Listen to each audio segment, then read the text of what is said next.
in what Mr. Falwell has to say or what Mr. Orwell has to say. I'm not interested in those people.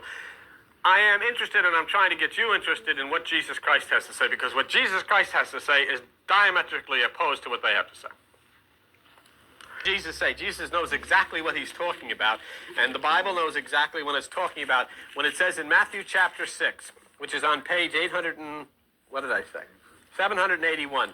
Matthew chapter 6, verse 22. The light of the body is the eye. If your eye be single, your whole body shall fill with light. Jesus Christ is saying you should practice the single eye. People get mad at us. Tell me something. Is it in the Bible? Yes, it is. Did Jesus say it? Yes, he did. And everybody that's in the East knows what the single eye is. It is the mystical point between the brows, between the eyebrows, the location of the pineal gland of the brain. He says, activate it and you'll fill with light. Okay? Well, what do? If you do that, you go into meditation, things happen. Right? You're at Matthew 6, chapter 22. Look at Matthew 6, chapter 25. Take no thought. Matthew 27, why add thought? 6:27.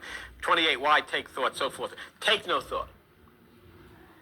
Okay. So here is the way. You practice the single eye. You take no thought. You understand that Jesus the Christ dwells in you. The key is entering in yourself. The way is very narrow. Few of your friends are going to find it. They're probably going to make fun of you, but the kingdom of God is within you, and the key is entering in, practicing the single eye, and you'll find it. That's the way. And he did.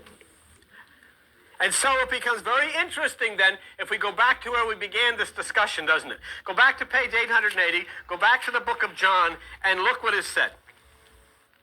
Here in John chapter 14, one of the disciples who is with Jesus Christ says, we don't know where you're going. How can we know the way? And that's exactly what the Christians of today would have to say. We don't know. We don't know the way. Because they've been told by their leaders that this way is evil. So now comes the famous line. The famous line that they quote when they don't quote these about the single eye and entering in yourself, but this comes the famous line, which is in the next line, which is pure Hinduism. Okay? John chapter 14, verse 6. And Jesus answers, where the heck am I? John chapter 14, verse 6. I'm sorry. I am the way, the truth, and the life. No man cometh unto the Father but by me. This is Hinduism, which you've all learned in the Bhagavad Gita. Two words, I am and me, represent that which is the Christ who dwells within the center. Hindu, Buddha, Krishna taught it, Jesus Christ taught it. How do I know that Jesus Christ... Now, you can sit here saying, oh, no. Jesus was saying, Jesus is the way. He wasn't meaning the I am is the way. That which is me, the center part of the mind is the way. He meant Jesus is the way. Here's how I can prove that he wasn't talking about himself. Are you ready? Go with me. Go with me. Page 869. John chapter 9.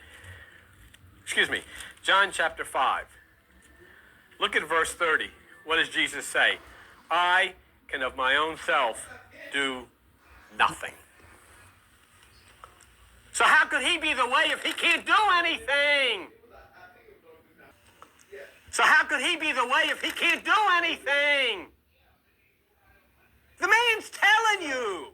Jesus is telling you. Jesus is speaking. He says the way is I am. The way is me. The inner way. The conscious way. The single eye way. The take no thought way. The narrow way. It is not a man because he says I can't do anything. And he says the same thing that Krishna said. I am is the way. Me is the way. Krishna would talk to you in the Bhagavad Gita and say, worship me, honor me, recognize me, know me, pray into me. He's talking about yourself. Because Krishna said in the last time we talked about the Bhagavad Gita, me, which is thine own self. That's what Jesus was talking about. We're talking this morning. It's very interesting. At the age of 12, Jesus was teaching in the temple Jewishness. He disappears, comes back 20 years later, and he's talking Buddha. Where did he go?